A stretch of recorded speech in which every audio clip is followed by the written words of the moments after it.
Ipinakita ang dalawang tao na nag-uusap. Nais raw nitong pumunta sa mundo ng mga tao upang alamin kung totoo bang malakas ang mga bida. Hinatid nga ito ni Akatsuo sa kanyang kondo dahil napagod ito, pero sa kanyang pag-alis ay hinawakan ni Lily ang kanyang damit at sinasabing wag raw siyang iwanan ng ating bida nang walang kasama at nag-iisa. Nagpakita ang kanyang sarili sa kanyang isipan, alam daw niya ang dahilan kung bakit nagagawa nitong makipagtulungan kay Lily. Sa bagay, kahit isang demonyo ay pwedeng magmahal. Maari raw na tuluyan ng nahulog ang kanyang loob sa babae, pero kailanman ay di pwedeng magsama ang demonyo at isang anghel, bagay na di niya may itago sa kanyang sarili. Nagpa siya si Akatsuo na dito na matulog. Sa paggising ni Lily ay kanyang nakita si Akatsuo na natutulog sa isang tabi at kanyang napagtanto ang ginawa nitong pakiusap kay Akatsuo, isang bagay na nakakahiya para sa kanya, kaya naman balak niyang hampasin ang ulo nito para daw malimutan nito ang mga nangyari kinabukasan. Kinabukasan ay sabay naman silang kumain. Sa pag-alis ni Akatsuo ay ipinaalam sa kanya ni Lily na tinanggal na niya ang kontrata nilang dalawa nung gabing natutulog ito. Kinatuwa naman ito ng bida mula sa kanya, pero di inaasahan na makikita naman silang dalawa ni Fuka at Hirota na magkasama. Lahat ng kanilang kaklase ay nakikichismis patungkol sa balitang ipinakalat ni Hirota. Sinabi nito kasi sa kanila na nakita niyang magkasama sina Akatsuo at Lily sa isang kondo. Pero tinatanggi nila itong dalawa kahit na si Fuka ang mismong nakasaksi kanina. Halatang halata naman daw ang ginagawa nilang pagpapanggap kaya nagagalit ang mga ito. Bigla naman dumating si Yumi upang makisali. Sinabi nito sa kanila na kanila muna itong imbestigahan dahil palagay daw niya ay may ginawang himala ang dalawa. Dito ay magkakasama naman silang kumain sa utos ni Fuka kaya alam ni Lily na may binabalak na naman ito. Humingi ito ng tawad sa kanya. Nais lang daw niya kasing malaman kung may nangyari bang maganda or may nangyari talaga sa kanila na kinagulat nila pareho sa sinabi niya. Habang tahimik silang kumakain ay bigla na lang siyang inaya ni Fuka na makipag-date ito sa kanya. Wala naman daw magagalit kung lalabas silang dalawa, pero ang totoo ay ginagawa niya ito para kay Lily. Kinabukasan nga ay lumabas na ang dalawa, nagpunta sila sa isang tindahan kung saan nakita ni Akatsuo ang malaking hinaharap ni Fuka. Grabe ang sarap naman yan. Sa kabilang banda ay pinapanood naman sila ng tatlo, ayon pa kay Tanigawa ay mukhang bagay nga raw ang dalawa kung titignan. Pareho naman daw silang single kaya posibleng magkatuluyan ang mga ito. Pang-aasar pa nga nito na maganda ang magiging future nilang dalawa. Alam kasi ni Tanigawa ang binabalak ni Fuka sa oras na iyon, kaya lalo pa niyang ginalit si Lily para magsya. Kalaunan nga ay nakaramdam na rin ng selos sa kanyang mga nakikita, patunay na may pagtingin na ito sa ating bida. Ilang sandali pa ay nagpaalam na si Tanigawa sa kanilang dalawa, habang si Hirota ay bumili ng kanilang inumin. Patungo naman ang dalawa kay Lily, mabuti na lang at mabilis itong nakapagtago sa kanila, ngunit isang ilog naman ito kaya nabasa ang kanyang kifi. Tinanong ni Fuka si Akatsuo kung ano nagagandahan ba ito kay Lily. Tugon naman sa kanya ng bida na maganda si Lily para sa kanya bagay na kanyang nagustuhan sa kanya. Tugon pa nga nito sa bida kung may chance ba na maging sila ni Lily kung liligawan niya ito, pero kahit daw nagustuhin niya ay malabong mangyari sapagkat magkaiba sila ng goal sa buhay. Nasa isip ni Akatsuo ang kalagayan nilang dalawa, pero wala siyang magagawa. Narinig naman ng babae ang mga sinabi ni Akatsuo, pero alam niya iyon ang masakit na katotohanan para sa kanilang dalawa. Ganyan ang buhay, kung sino pa ang gusto mo ay siya pa ang bawal mong makuha. Sa kalagitnaan ng gabi ay nakaramdam ng lagnat si Lily nang walang kasama, kalaunan pa ay kusang lumitaw ang kanyang kadena at lumabas ang kanyang demon weapon.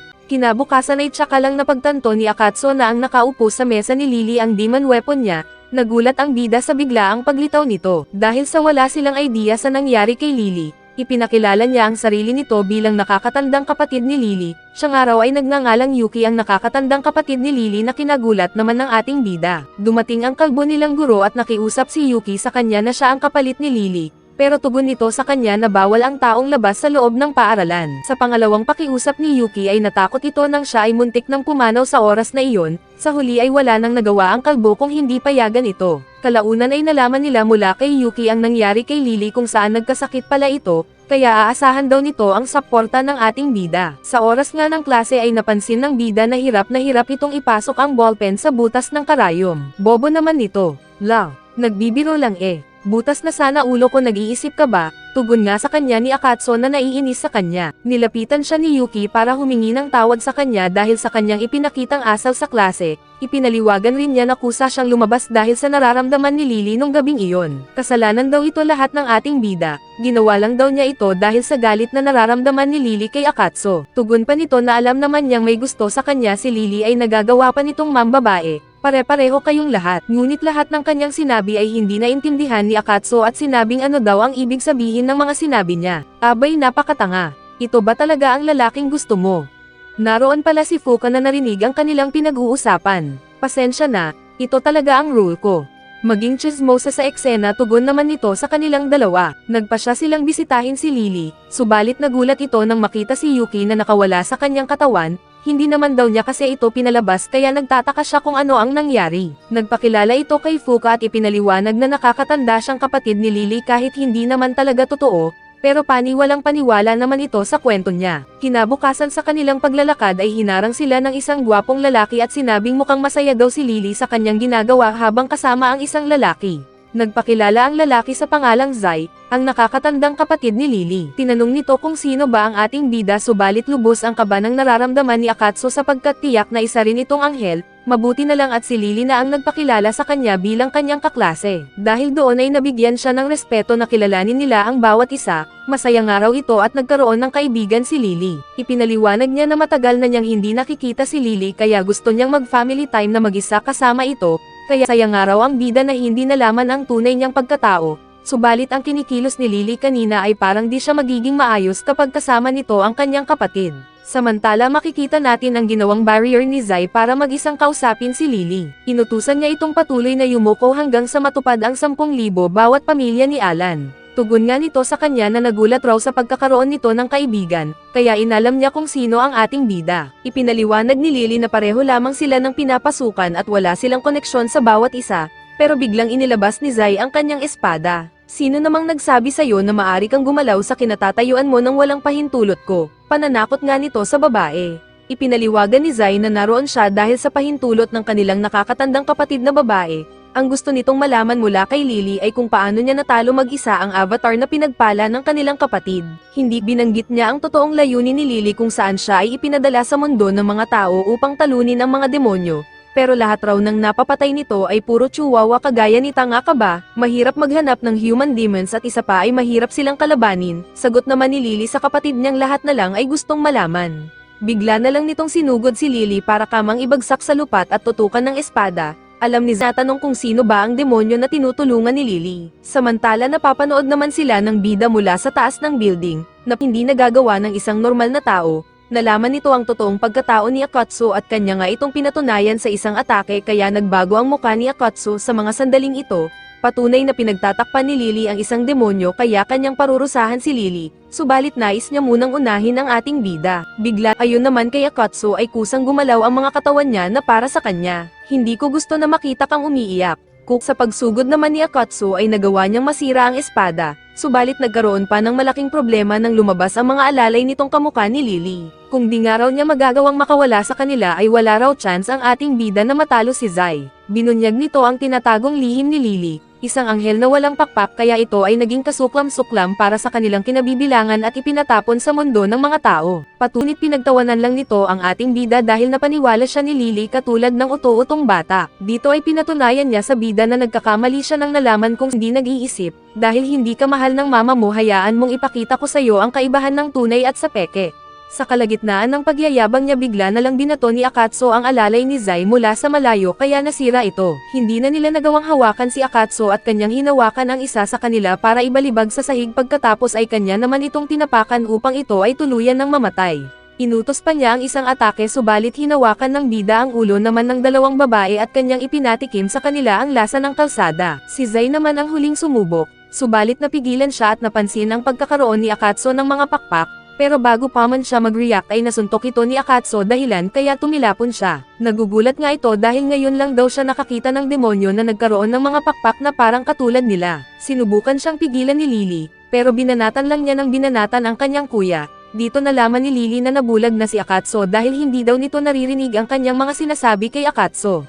Habang nagugulpi nga ito ay kanyang napagtanto kung gaano kahalaga si Lily sa demonyo na kanyang kaharap. Sana all na lang ang nasabi ni Zai dahil nakahanap raw si Lily ng isang demonyo na kakaiba sa lahat. Tatapusin na nga ni Akatsuo ang buhay nito, pero bigla na lang hamarang si Lily sa kanyang harapan at sinabing tumigil na itong si Akatsuo sapagkat tiyak na hindi matutuwa ang langit pag pinatay niya ito. Wala akong pake sa nararamdaman mo, tumabi ka dyan baka idamay pa kita. Nagalit ang kanyang kuya sa ginawa ni Akatsuo pero muli na namang nakialam si Lily sa gagawin ng bida kaya siya na naman ang inatake ni Akatsuo. Sabi ko wag mo akong pakialaman, buti na lang at nailigtas ito ni Zai sa kamaong bakal ng ating bida. Ang kapangyarihan ni Akatsuo ay nakasalalay sa dami ng kanyang mga pakpak, ibig sabihin babalik na ito sa dati sa oras na masira nila ang mga ito, ipinaubaya na ni Zai kay Lily ang panghuling atake na gagawin nila. Nauna nang umatake si Akatsuo subalit nagawa nila itong mahuli gamit ang kanilang mga kadena. Ito ang sinamantala ni Zai para umatake ngunit mabilisan rin niyang natikman ang lupa. Subalit nakaisip ito ng paraan gamit ang kanyang mga pakpak kaya tuluyan nang nawala ang pinagkukunan ng lakas ni Akatsuo. Naloko ni Lily si Akatsuo gamit ang kanyang kadena. Nagawa niyang mapunterya ang huling pakpak ng bida at tuluyan na itong naglaho. Sa huli ay nagawa ng makabalik ni Akatsuo. Sinabi niya na wag na itong babalik at sa oras gumawa muli ito ng masama kay Lily ay tiyak na itlog lang nito ang walang latay. Hinatid siya ni Akatsuo sa kanyang bahay, pero hindi niya alam kung ano kanyang gagawin para bihisan ito. Mabuti na lamang at dumating si Yuki para siya na ang gagawa baka raw kung anong bagay pa ang masundot ng bida, pero nagpapasalamat ito sa ginawang pagtulong ni Akatsuo. Nagising na lang si Lily na nagtataka kung paano nagpalit ng damit, bigla niyang nakita si Akatsuo at kanyang naisip na baka si Akatsuo ang nagpalit sa kanya. Kanyang tinignan ang damit niyang pangloob at hindi nga siya nagkamali dahil wala na siyang suot na bra. Nadismaya dito si Lily, tinanong siya ng bida kung ano ang kanyang nararamdaman kaya binato niya ito ng espada para siya na mismo ang makatuklas. Ang lakas ng loob mong alisin ang aking protection, sino may sabi sa'yo na gawin mo iyon tugon sa kanya ni Lily na handa na siyang katayin sa mga oras na ito. Mabuti na lamang at dumating si Yuki para sabihin sa kanya na siya ang nagbihis sa kanya nang dinala siya ni Akatsuo. Humingi ng tawad si Lily kay Akatsuo, pagkatapos ay kanya itong tinanong kung ano nangyari sa kanilang dalawa ni Zai. Tugon ni Akatsuo na kanya itong hinayaan pagkatapos niya itong bigyan ng babala para sa kanya. Tinanong ni Lily ang tungkol kay Akatsuo, subalit pinutol nito ang nais niyang malaman dahil wala din siyang idea kung bakit siya naging ganong kalakas. Para kay Lily ay natapos na ang lahat, tanong nito sa kanya kung ano ang gagawin ni Akatsuo sa kanya sa mga oras na ito. Ang kapal mo naman, ano ang tingin mo sa akin isang many Akis? Tugon sa kanya ni Akatsuo. Dahil sa gusto niyang makabawi ng utang na loob kay Akatsuo ay nais niyang doon na muna ito matulog sa kanya. Kinagulat naman ito ni Akatsuo sapagkat ang kwarto daw niya ay iisang kama lang meron, natatakot daw siya na baka kung ano pa ang mangyari. Sa huli nga ay wala nang nagawa si Akatsuo kung hindi doon matulog kasama si Lily, subalit siya naman ay nasa sahig para daw iwas tukso. Dito nga binigay ni Lily ang kanyang first kiss kay Akatsuo habang natutulog at walang alam sa nangyayari. Hiling ni Lily na wag sana siyang iwan ng bida ngayong tanggap na nila ang isa't isa. Kinabukasan nga ay sinalabong sila ng kanilang tatlong kaibigan, masaya ang mga ito na muli silang magkita-kita. Nasa isip ni Lily na maswerte pa din siya dahil meron siyang katulad nila at isang demonyo na nandyan lagi para sa kanya. Ating makikita si Zai na kausap ang kanilang nakakatandang kapatid, ipinahayag nito na wala namang problema kay Lily dahilan para wag na nila itong pakialaman. Maraming salamat sa muling panonood mga kakwentong recap, sana'y wag nyo kalimutang mag-subscribe at mag-like sa ating video.